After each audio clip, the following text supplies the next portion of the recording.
interesting people. In today's video, we'll be looking at how AI is poisoning people's water, screeching into their homes at all hours, and turning people from both sides of the political spectrum into an angry mob. And also how a major tech giant is paying people online to pretend to be kids. Before we get much further, it'd be amazing if you could like and subscribe as it helps my future content. Alright, so let's begin. Imagine turning on your tap and finding a rare metal-resistant bacteria in it. And now what if a company that built a data center for one of the largest tech companies in the world flushed its pipes into your sewer system? This first story comes from Cheyenne, Wyoming. So Meta is building one of the largest data center campuses out there. And for this, they needed a contractor, and they decided to use Goat Systems LLC. It's a pretty funny name. Now, when you build one of these centers, you need a step that's called fill and flush. Basically, crews fill up these pipes with water and then flush them to take away any junk and debris that are in them. And they do this before the system actually runs. And it's all pretty standard stuff, but that flush water needs to go somewhere. And this is where things went wrong. They decided to flush that water into the Cheyenne sanitary sewer system. And the bacteria it was carrying was called Cupriavidis gilardii. Hopefully I got that right. And that would be a rare metal-resistant bug. And the city's water lab actually caught it by accident. And they found it back in February when they were testing for a completely different thing, fecal bacteria. And one of the officials, Frank Strong, admitted that it's something that they don't normally test for, so it's lucky they spotted it. So why does this even matter? Well, Cheyenne does use their reclaimed water and spray it onto parks and golf courses. So the concern was, could the bacteria become airborne during irrigation? And could people be breathing it in local parks? Well, it got bad enough that the city actually pushed for 2 entire water reclamation plants to be offline for months of cleanup. And months is a really long time. And on the 24th, the city actually revoked the contractor's discharge privileges. And then they actually took it even further. And they actually stopped taking the wastewater from every data center hooked up to the city's services. And not just Meta's, I mean all of them. And companies like Microsoft and Nvidia love to advertise these as closed-loop systems where they basically use no water at all. You fill it up once and the same water just circulates over and over. Sounds great, right? But that's a one-time fill. And that's exactly the step that creates the discharge, as the water leaves the site before the loop gets sealed. So the zero water pitch actually has an asterisk on it. And since then, Meta has done some independent testing and found no trace of the substance. The system is reportedly back online now, but one city councilman called the whole thing a very unpleasant surprise. And yeah, I'd tend to agree that finding a rare bacteria in your water supply qualifies as unpleasant. Alright, and next, let's talk about the noise, because this kind of story is the one that would slowly drive you insane. So there's a data center called Hyperscale Data, and the people living near it in Louise Avenue say that their homes are being, quote,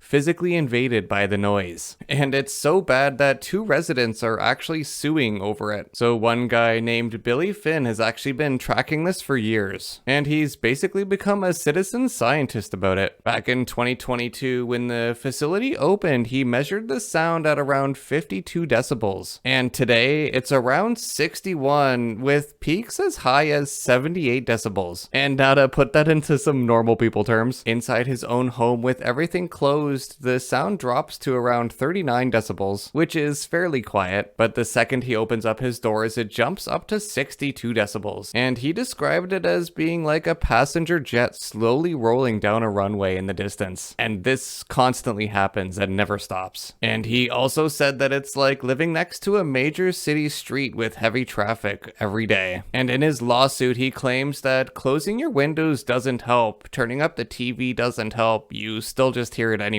Now, 62 decibels isn't loud enough for it to damage your ears, but the constant, unnatural hum can spike your stress levels over time, and it's even been linked to heart problems. And because the sound is unnatural, your brain has a harder time tuning it out. And this isn't just some grumpy neighbor. The Nashville Zoo also warned that data centers being built in nearby could actually harm captive animals living there. And for Finn, they do say that they have less friends and family members coming over because of the noise. And they also say that it's hurting their home value, which I can totally understand. And Marjorie Finn put it in a way that kind of sticks with you, as she said, "They've stolen something from us, and it feels like an immense loss." And on to our next story. This is when things are starting to get pretty politically fascinating. And because of all the frustration, this is actually turning into a genuine political movement. And it's doing something that most people thought was actually impossible. It's uniting the left and right. All across the country, people are pushing for temporary bans on new data centers. And they're actually trying to recall the elected officials that approved these data centers. And in May and June alone, voters from California, Florida, Michigan, Missouri, Oklahoma, Oregon, and Texas launched efforts to kick the officials out. And the numbers are getting big. In the first quarter of 2026 alone, at least 75 data center projects worth around $130 billion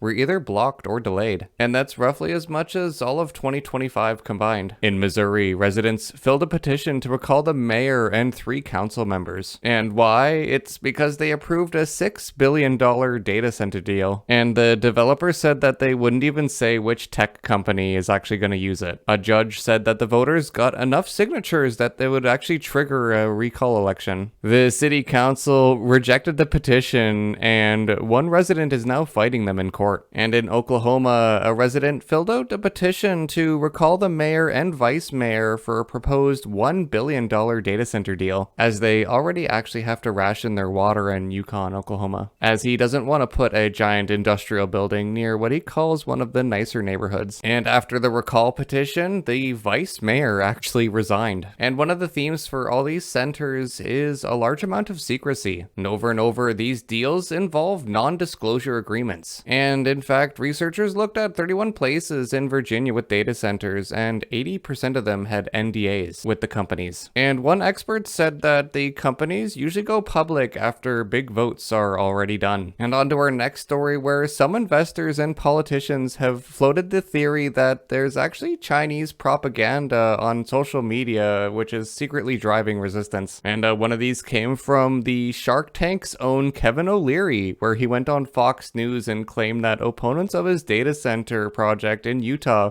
were actually being fueled by China. And what's the problem? Well, experts say that there's basically no evidence that China is secretly behind this. And also, interestingly, O'Leary himself actually admitted that there's no evidence that his opponents were funded by China. And there's also an interesting question about who's really behind this, because there's a twist that happened in Michigan. A website popped up that was promoting a proposed campus, but it never said who actually wanted to build it. And when people actually looked into the code, they found out that it was powered by political advocacy software. And they traced payments that were connected to a political consulting firm's executive. When a reporter asked if her firm had made it, she denied it. And when they showed her more evidence, she stopped responding. And now the site just says that the campaign has ended. And on to a little bit of a lighter story. Weird Al Yankovic, the 5-time Grammy winner king of parody, was offered what he called a nice pile of money to star in a commercial. At first he said yes because it was pitched to him as a business that boosts productivity, which sounds harmless. But then weeks before filming, he found out the truth, and it was for an AI company. He pulled out, and in his own words, he said, "Oh no, I can't be the poster child for AI, forget it." He felt bad bailing out last minute, but then he firmly said that I'm not down with that. Mad respect to Weird Al. Now on to one of the more weird stories here. Meta reportedly ran a secretive program internally called CANS, where they paid hundreds of contractors to pretend to be teenagers, and they used the fake under 18 accounts to bombard competitors, such as ChatGPT, Gemini, and Character AI with deeply disturbing prompts. And they got into some pretty dark subjects that were all from the perspective of a child. And reportedly, there was around 45,000 prompts. Meta apparently called this industry standard safety benchmarking. But an AI expert pushed back hard by saying a months-long project built around dummy accounts pretending to be children, kept secret from competitors,